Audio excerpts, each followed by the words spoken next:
So let's jump into code and see exactly how arrays work.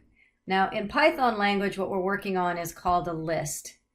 And so I'm going to use the term interchangeably, but in essence, a list is an array. An array by definition, as we talked about in a prior video, is our ability to hold in a single variable name multiple values. So I've created an array, or I'll call it a list in Python. And the way that we've done this is we have put in brackets, opening and closing brackets, a list of strings separated by a comma. Because they're strings, they're all in quotations. So I have cherries in quotations, comma, apples in quotations, comma. So I have 1, 2, 3, 4, 5, 6 strings that are separated by commas, all put into in opening and closing brackets. So I have created an array of, I think these are slot machine values. All right, so let's print some out just to see how it works. So how do we get, here's my variable name array list. How do I get at one particular element in this list, in this array? So I can type out print the name of the array, which is array list, and then in brackets, I'm going to put in whichever element I want to print. Remember that computers start counting at 0, so cherries is element 0. So let's just print that to see it work. I'm going to run it and print it, and we can see that array list of 0 is in fact cherries. So if I wanted to do plums, let's say 0, 1, 2, so that should be a 2. So let's run that and see if that works. And sure enough, 0, 1, 2 is in fact plums. So let me point out this just to make sure that it's really clear. In our minds, there's 1, 2, 3, 4, 5, 6 elements in here. But if I put in here, print out array list 6, I'm going to get an error. Let me prove that to be a fact. Because what I'm getting is it's saying list. Remember, Python thinks this is a list. That's what it calls it. Index out of range, meaning that there is, to the computer, there is values 0, 1, 2, 3, 4, and 5. Index numbers only go up to 5. And so when you're trying to reach index number 6, it doesn't know. It says that's out of range. There is no index 6. So if you get this error message, that means you've gone off of the, you've tried to access an index that was too high. So the maximum we can put here is 5, which is going to pull out bars. So let's run that and see that that works. Sure enough, that's bars. All right, so I'm going to comment this out so I don't have it, oops, meant to put a comment. Don't want it printing over and over again, but I want to leave it there for you to see. Okay, I want to review that if we type in, this is from our past, I in range 6, let me just remember how this works. Remember that if we put in range 6, this is going to print out I 6 elements. So let me just print this out for our, oh, I always forget to put print in parentheses. So let me just going to reiterate some things that we've done in the past because I'm going to use it again. So remember, if I print out range of 6, I get 0, 1, 2, 3, 4, 5. Well, isn't this looking like the element numbers that we just talked about? So remember, 6 doesn't include 6. It simply says 6 numbers starting from 0. So 6 numbers is 1, 2, 3, 4, 5, 6, but it ends off at number 5. Well, that kind of corresponds with what we've been talking about with our array elements, isn't it? So again, let me comment this out just so we still have it for reference, but I don't want to actually print it each time I play this game. Okay, so now, based on what I just said, let's try for I in range 6. Okay, so we discovered that I will print out the numbers 0 through 6 because I is holding that number each time it generates. Remember that from last chapter. So for I in range 6, let's print out array list of I. So can you see what's happening here? So each time we go through this for loop, I is incrementing by 1. So the first time I is going to be 0. So it's going to print array list of 0, which is cherries. The second time it loops through, I is going to be incremented by 1. I is now equal to 1. So it's going to print array list of 1, which is apples. In fact, let's do this. Let's, just for clarification, we'll print out I, and then whatever that element, that index represents in our array list. Let's just run that. And we can see here that if I is 0, it's printing out array list of 0, which is in fact cherries. I is 1, is printing out apples, and so on. So we're just seeing, I'm just trying to show you how this array thing is working, or lists in Python.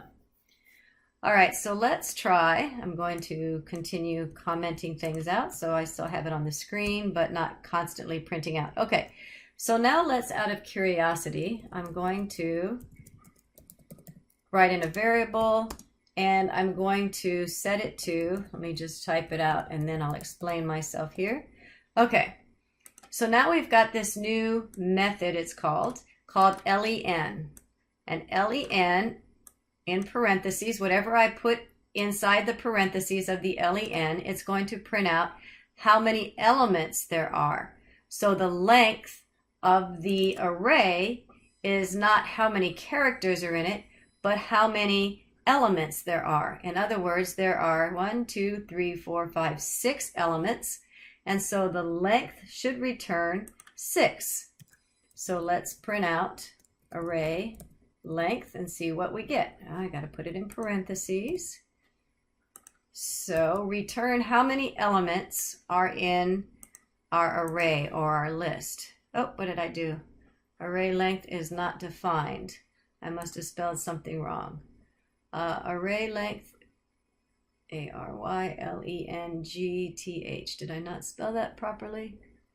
Length of array length. Oh, I kind of have the same variable here, so I've made a mistake, haven't I? Can you see what I've done? While I was talking, I didn't pay attention to what I was doing, so let me explain it. So here is the name of my, this should be the name of my array list. Okay, so I made a mistake. So let me make sure that I clarify what I did incorrectly.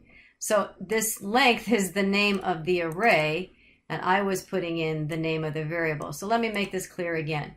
So the length should return how many elements are in our array, and so our array name should be inside of our parentheses of the length.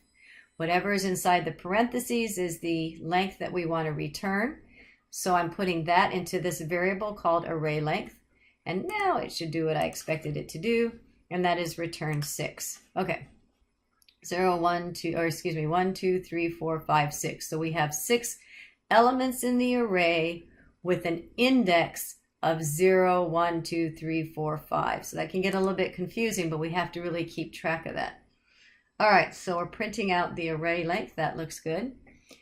Okay, so what should we do next? I'm just going to put in a string here so we have it. Length of array is, okay, let's just print that out just for visual. So the length of the array is 6. Fantastic. Okay, so now what I'm going to do is, remember up here we did for I in range 6? Well, maybe I don't want to do what's called hard coding. In other words, I don't want this number to always be 6 and lock me into the fact that there can only be 6 values in here. For example, what if I added another one on? Let's say I added on pineapples, which is going off the screen. Okay, so if I added in pineapples, this won't print pineapples, will it? Because it's only going to print through 6 elements, and I now have 7 elements in it.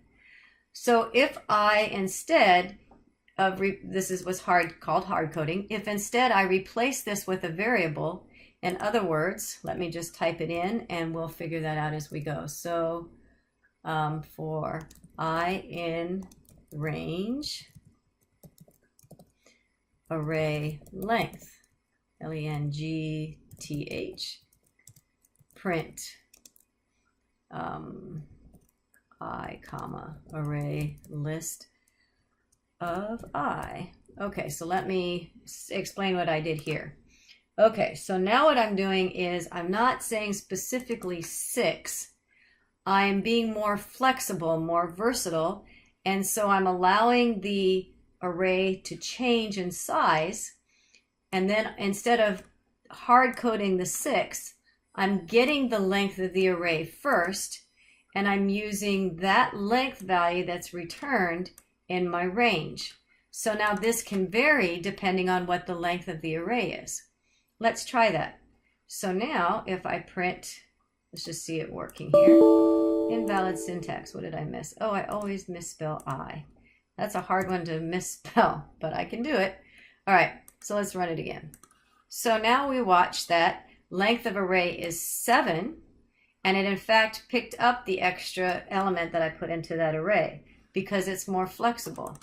If I eliminated one, let's just see what happens. So if I eliminated cherries, will this still work? Well, of course it will, because it's more flexible now that I'm using the variable for the range. And so now, in fact, it picked up the change. So it's always good to be as flexible as possible and avoid hard coding in numbers if we can avoid it. Okay, so this is one way to print out all of the elements in the array. I want to show you another way to do it. Let me just type it in first. For fruit in array list, print fruit. So also another way to get at the same thing. So now what I can do is anytime we have what's called a sequence, so I have a sequence of values. So now what I can do is I can just put in a variable. I'm just going to replace I with the word fruit. And now what it's going to do is Python's going to be smart enough to say, well, I'm going to loop through every element in array list. Each one of these I'm going to go through one by one. And each time I do, instead of using this I'm going to put in the element. So I'm going to put in, the first time in fruit, I'm going to put in apples. The second time I'm going to put in plums. So each time we loop through the array list, that element is going to be in fruit. Let's just run it and see it work. So now we can see, well, I should comment out this so we don't see it. I'm going to comment this out so we don't see it run again, so it's a little bit less confusing. So let me comment that out and run this again so it's less confusing. Okay, so now what we're printing out is, of course, we're still printing out the length of the array, but now what it's doing is each time it's in fruit, it's just printing out, every time it's in the loop, it's printing out just the element one by one. Fruit can be anything, obviously. That can be whatever value you want it to be. But now that we're just running through, we've replaced I in range. So here we were setting a value of 0 through 5. Now we're just running through the array list or through the list or through the array, whichever you want to call it. And for each element in that array, we're going to put each individual element into fruit. So this is another way to loop through the array list or the array. I called it array list because that's my variable. It's also called an array. In this case, Python calls it a list. So hopefully that gives you an overview of how to set up an array or a list in Python and how different ways that we can get access to each individual element in that array, either by using the brackets with a index number in it, or we can loop through, well, here's how we loop through, 2 different ways we loop through that list. We either did it with the range and used our length property as the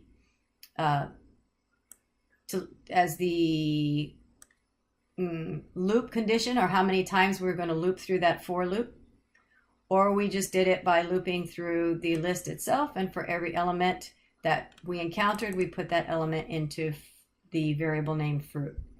So that's an introduction to arrays, or as Python calls them, lists.